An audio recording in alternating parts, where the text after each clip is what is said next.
Үмүткан Нургазиевна, Бектурусбаевич, бул бүгүнкү мыйзам долбооруна тиешеси жок, бирок ушул сиздердин багытка байланыштуу болуп калган үчүн жарандардан улам ушул багытта көп мага арыз түшкөндүгүнө байланыштуу азыр ушул жерден берүүгө уруксат бериңиздерчи. Эме Кыргызстанда 2022 жылда кабыл алынган жана Кыргыз Республикасынын кумар оюндары жөнүндө мыйзамы, анын ичинде виртуалдык онлайн казинолордун ишмердүүлүгү боюнча мыйзам кабыл алынган, легалдаштырылган. Бирок анын бүгүнкү күндө шарттары, талаптары мен үчүн кызык болуп атат да. Бул мыйзам долбоору, бул мыйзамга ылайык Кыргызстандын жарандары бул онлайн казиного, кумар оюндарына катышууга такыр тыюу салынабы? Үмүткан Нургазиевна, бул сизге байланыштуу. Ал мыйзам өткөндө казино оюндарга гана Кыргызстандын жарандарына тыюу салынган. Бул жерде 7-чи созыв тарабынан кабыл алынган. Онлайн играны баардыгы эле ойноп атышпайбы? Баардыгында эле мүмкүнчүлүктөрү бар. Казино гана тыюу салынган. 22 жылы кабыл алынган мыйзамда так жазылып турат. Кумар оюндары, анын ичинде виртуалдык онлайн казино оюндары. Ушул онлайн виртуалдык казинону ачууда, ишмердүүлүк жүргүзүүдө Кыргызстанда кандай талаптар кабыл алынган, кандай шарттарды аткарыш керек? Аны онлайн атайын мамлекеттик орган бар, Финразведка, биздин алды тиешеси жок. Финнадзор бар атайын, ошолор өздөрүнүн көзөмөлдөрүн жүргүзөт. Ошол жака кайрылсаңыздар, алар толук маалыматын беришет. Мен бул жерден белгилегим келип атат. Мисалы үчүн бүгүн лицензия талап кылынат экен бул боюнчачы. Анан мамлекетке финансылык каражат төлөп, андан кийин Кыргызстанда ишмердүүлүк жүргүзгөнгө болот экен, бирок Кыргызстандын жарандарына такыр тыюу салынат экен да. Туура, Таптакыр тыюу салынат. Бирок онлайндагы жана казино ишмердүүлүгүнө дагы кыргыз жарандары катыша албайт. Реалдуулукта бүгүн канча адам кыргыз жарандары жапа чегип атат. Муну көзөмөлдөй турган орган, муну жөнгө сала турган орган бизде барбы? Бар, финансовый разведка бар атайын. Финнадзор. Бул боюнча башкы прокуратура тарабынан мага бир расмий билдирүү берип коюңуздар кат түрүндө. Анан Бектурусбаевич, ушул боюнча дагы бир иш кетиш керек экен. Анткени канча жарандардын бүгүн социалдык үй бүлөлүк абалына чоң залал келип атат, социалдык чоң көйгөйлөр жаралып атат. Анан ушуну бүгүн ушул кумар оюндарына азгырылган биздин мектеп окуучулары, жалпы эле ушул Кыргызстан жарандары көп дуушар болуп атат да. Ушуга иш кетиш керек, ушуга тийиштүү чаралар көрүлүш керек. Катуу мыйзам менен мыйзамда жазылган талаптар аткарылыш керек. Ушуну дагы бир жолу айтам, көзөмөлгө алыңыздар, жөнгө салыңыздар, тийиштүү кызмат ушул боюнча иш алып барсын. Бул боюнча дагы мен урматтуу төрага, комитетке, тийиштүү комитетке сунуштайм. Сиз жолдосоңуз тийиштүү комитетке протокол тапшырма берсеңиз, финансылык комитет карайт го менимче. Анан ушул боюнча бир иш алып барышыбыз керек экен депутаттар биз дагы. Анан сот аткаруучулар боюнчачы азыр биздин баш мыйзамда жарандар эркин чыгып кирүүгө укуктуу экендиги белгиленет. Бул императивдик мыйзам деп белгилейбиз, туурабы? Анан ушул жерде бир жагдай жаралып атат да. Мисалы, жарандын жашоо минимумунан төмөн карызы болгон болсо, бул баш мыйзамдын баягы өлчөмдөштүк принцибине карама каршы келбейби? Мисалы, сырткы чектөөсү. Сырткы чектөөлөр боюнча сиз айтып аткан минимумдар бул укук бузуулар боюнча болгон, ага да биз ограничение киргиздик, сумманы жогорулаттык. Ошондой жанагындай көйгөйлөр 1000 сом үчүн чыкпай калуу көйгөйү жаралбаш үчүн. Экинчиси, мисалы, жаран чек арага сыртка чыгууда, чек арадан өтүп жатканда гана тыюу бар экендигин билип атат да.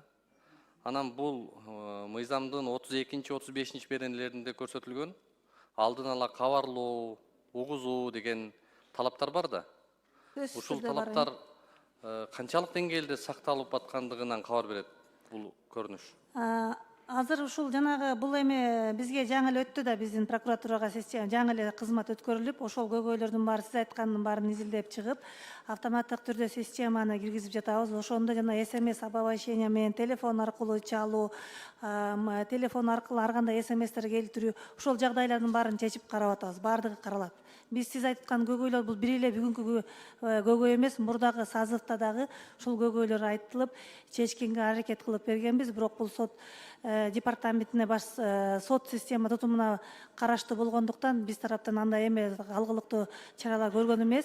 Анан президенттин указынын негизинде ушу сот аткаруу системасы бизге караштуу кылып өткөрүп бергенден кийин ошо толук кандуу изилдеп, андан да көбүрөөк проблемалар, көп нерселер табылды. Ошонун баарын болушунча чечип атабыз. Мыйзамга ошол нормалар ошол себептен законго өзгөртүүлөр киргизип атабыз. Үмүткан Нургазиевна, бүгүн ушул 32-35 беренелер так бузулуп атат. Туурабы? Сиз айткандай эч кимдин укугу чектелбеш керек. Бирок ошол эле Конституцияда жазылган, эгер соттун чечиминин негизинде укуктарды чектөөгө жол берилет. Демек, соттун өкүмү чыгып, эгерде анын мамлекеттин пайдасына, бир жарандын пайдасына карызын өндүрүп берүү жөнүндө ограничение коюлгандан кийин, сөзсүз түрдө мен ойлойм, мыйзам чегинде да эч кандай бул ограничение болуп эсептенбейт. Жаран өзү гана укугун билбестен милдетин да билиш керек. Сөзсүз түрдө ал сот тарабынан берилген чечимди аткарганга милдеттүү. Ошол себептерден ушул нормалар киргизилген да. А негизи эми жана болбогон анча-мынча сиз айткан 1000 сомдук суммаларды азыркы күндө деле бул чечилген.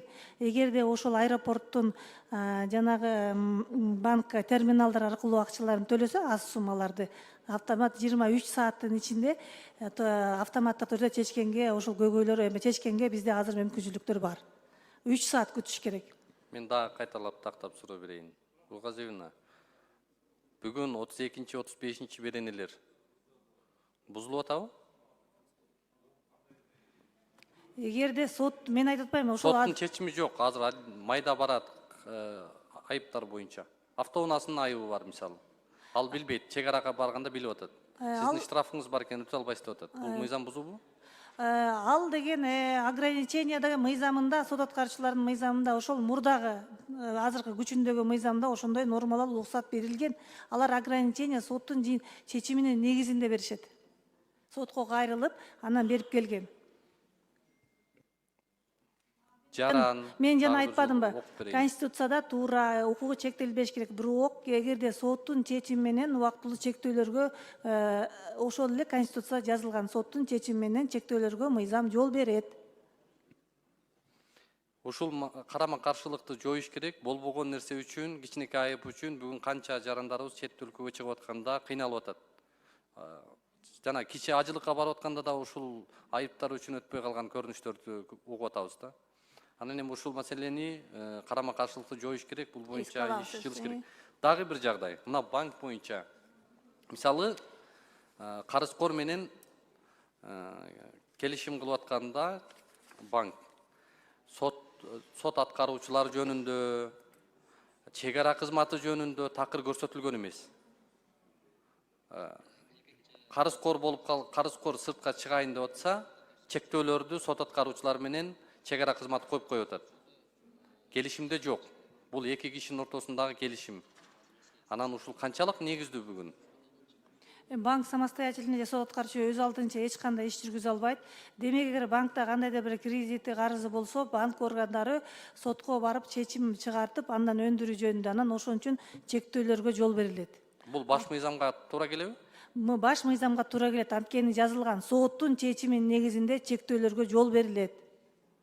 Ал эгерде кредитин төлөбөсө, сөзсүз түрдө банк органдары сотко кайрылышат да, ал жарандан өндүрүү жөнүндө. Өндүргөндө, эгер убагында милдеттүү түрдө өндүрбөсө, сөзсүз түрдө анын укуктарына чектөөлөр коюлат. Негизи ушул боюнча көптөгөн суроолор бар. Дагы иш үстүндө бул боюнча сиздер менен тыгыз суроолорубузга жооп алабыз. Рахмат.